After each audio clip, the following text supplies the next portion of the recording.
ओम श्री गणेशाय नमः। ओम नमो भगवते वासुदेवाय। श्रीमद् भागवत में एकादश स्कंद 31वां अध्याय प्रारंभ करते हैं। श्री भगवान का स्वधाम गमन। श्री सुखदेव जी कहते हैं, परीक्षित, दारुक के चले जाने पर ब्रह्मा जी, शिव, पार्वती, इंद्र आदि लोकपाल, मरीचि आदि प्रजापति, बड़े बड़े ऋषि मुनि, पितर, सिद्ध, गंधर्व, विद्याधर, नाग, चारण, यक्ष, राक्षस, किन्नर, अप्सराएं तथा गरुण लोक के विभिन्न पक्षी अथवा मैत्रेय आदि ब्राह्मण भगवान श्री कृष्ण के परम धाम प्रस्थान को देखने के लिए बड़ी उत्सुकता से वहां आए। वे सभी भगवान श्री कृष्ण के जन्म और लीलाओं का गान अथवा वर्णन कर रहे थे। उनके विमानों से सारा आकाश बरसा गया था। वे बड़ी भक्ति से भगवान पर पुष्पों की वर्षा कर रहे थे। सर्वव्यापक भगवान श्री कृष्ण ने ब्रह्मा जी और अपने विभूति स्वरूप देवताओं को देखकर अपने आत्मा को स्वरूप में स्थित किया और कमल के समान नेत्र बंद कर लिए। भगवान का श्री विग्रह उपासकों के ध्यान और धारणा का मंगलमय आधार और समस्त लोगों के लिए परम रमणीय आश्रय है। इसलिए उन्होंने योगियों के समान अग्नि देवता संबंधी योग धारणा के द्वारा उसको जलाया नहीं, सशरीर अपने धाम में चले गए। उस समय स्वर्ग में नगारे बजने लगे और आकाश से पुष्पों की वर्षा होने लगी।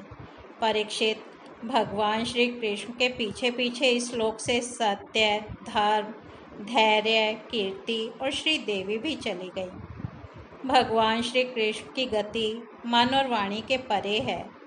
तभी तो जब भगवान अपने धाम में प्रवेश करने लगे तब ब्रह्मादि देवता भी उन्हें न देख सके। इस घटना से उन्हें बड़ा ही विस्मय हुआ। जैसे बिजली मेघमंडल को छोड़कर जब आकाश में प्रवेश करती है तब मनुष्य उसकी चाल नहीं देख पाते, वैसे ही बड़े बड़े देवता श्री कृष्ण की गति के संबंध में कुछ न जान सके। ब्रह्मा जी और भगवान शंकर आदि देवता भगवान की यह परम योगमयी गति देखकर बड़े विस्मय के साथ उसकी प्रशंसा करते अपने अपने लोक में चले गए। परीक्षित, जैसे नट अनेकों प्रकार के स्वांग बनाता है परंतु रहता है उन सबसे निर्लेप, वैसे ही भगवान का मनुष्य के समान जन्म लेना, लीला करना और फिर उसे संवरण कर लेना उनकी माया का विलास मात्र है, अभिनय मात्र है। वे स्वयं ही इस जगत की सृष्टि करके इसमें प्रवेश करके विहार करते हैं और अंत में संहार लीला करके अपने अनंत महिमामय स्वरूप में ही स्थित हो जाते हैं। सांदीपनी गुरु का पुत्र यमपुरी चला गया था, परंतु उसे वे मनुष्य शरीर के साथ लौटा लाए। तुम्हारा ही शरीर ब्रह्मास्त्र से जल चुका था, परंतु उन्होंने तुम्हें जीवित कर दिया। वास्तव में उनकी शरणागत वत्सलता ऐसी ही है।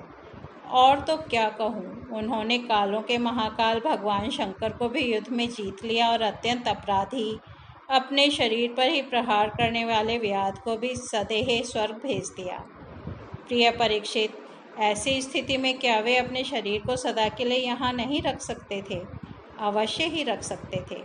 यद्यपि भगवान श्री कृष्ण संपूर्ण जगत की स्थिति, उत्पत्ति और संहार के निरपेक्ष कारण हैं और संपूर्ण शक्तियों के धारण करने वाले हैं, तथापि उन्होंने अपने शरीर को इस संसार में बचा रखने की इच्छा नहीं की। इससे उन्होंने यह दिखाया कि इस मनुष्य शरीर से मुझे क्या प्रयोजन है। आत्मनिष्ठ पुरुषों के लिए यही आदर्श है कि वे शरीर रखने की चेष्टा न करें। जो पुरुष प्रातः काल उठकर भगवान श्री कृष्ण के परम धाम गमन की इस कथा का एकाग्रता और भक्ति के साथ कीर्तन करेगा, उसे भगवान का वही सर्वश्रेष्ठ परम पद प्राप्त होगा। इधर दारुक भगवान श्री कृष्ण के विरह से व्याकुल होकर द्वारका आया और वसुदेव जी तथा उग्रसेन के चरणों पर गिर गिर कर उन्हें आंसुओं से भिगोने लगा। परीक्षित, उसने अपने को संभाल कर यदुवंशियों के विनाश का पूरा पूरा विवरण कह सुनाया। उसे सुनकर लोग बहुत ही दुखी हुए और मारे शोक के मूर्छित हो गए। भगवान श्री कृष्ण के वियोग से विहल होकर वे लोग सिर पीटते हुए वहां तुरंत पहुँचे जहां उनके भाई बंधु निष्प्राण होकर पड़े हुए थे। देवकी, रोहिणी और वसुदेव जी अपने प्यारे पुत्र श्री कृष्ण और बलराम को न देखकर शोक की पीड़ा से बेहोश हो गए। उन्होंने भगवत विरह से व्याकुल होकर वहीं अपने प्राण छोड़ दिए। स्त्रियों ने अपने अपने पतियों के शव पहचान कर उन्हें हृदय से लगा लिया और उनके साथ चिता पर बैठकर भस्म हो गईं।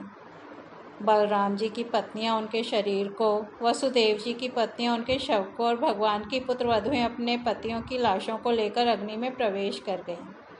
भगवान श्री कृष्ण की रुक्मणी आदि पटरानियां उनके ध्यान में मग्न होकर अग्नि में प्रविष्ट हो गईं। परीक्षित, अर्जुन और प्रियतम और सखा भगवान श्री कृष्ण के विरह से पहले तो अत्यंत व्याकुल हो गए। फिर उन्होंने उन्हीं के गीतोक्त सदुपदेशों का स्मरण करके अपने मन को संभाला। यदुवंश के मृत व्यक्तियों में जिनको कोई पिंड देने वाला न था, उनका श्राद्ध अर्जुन ने क्रमशः विधि पूर्वक करवाया। महाराज, भगवान के न रहने पर समुद्र ने एकमात्र भगवान श्री कृष्ण का निवास स्थान छोड़कर एक ही क्षण में सारी द्वारका डुबो दी। भगवान श्री कृष्ण वहाँ अब भी सदा सर्वदा निवास करते हैं। वह स्थान स्मरण मात्र से ही सारे पाप तापों का नाश करने वाला और सर्व मंगलों को भी मंगल बनाने वाला है।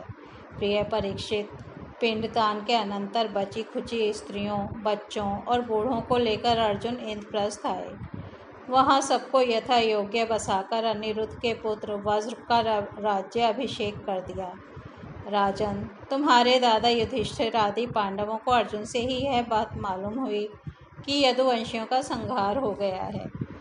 तब उन्होंने अपने वंशधर तुम्हें राज्य पद पर अभिषिक्त करके हिमालय की वीर यात्रा की।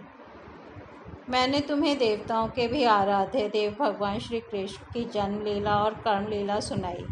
जो मनुष्य श्रद्धा के साथ इसका कीर्तन करता है, वह समस्त पापों से मुक्त हो जाता है।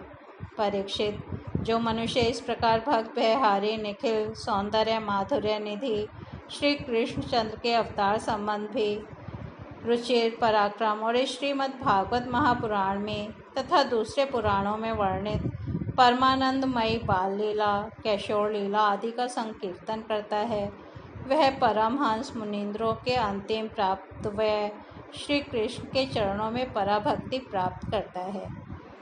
इस तरह से श्रीमद् भागवत में एकादश स्कंद 31वां अध्याय समाप्त होता है। कल हम 12वां स्कंद शुरू करेंगे।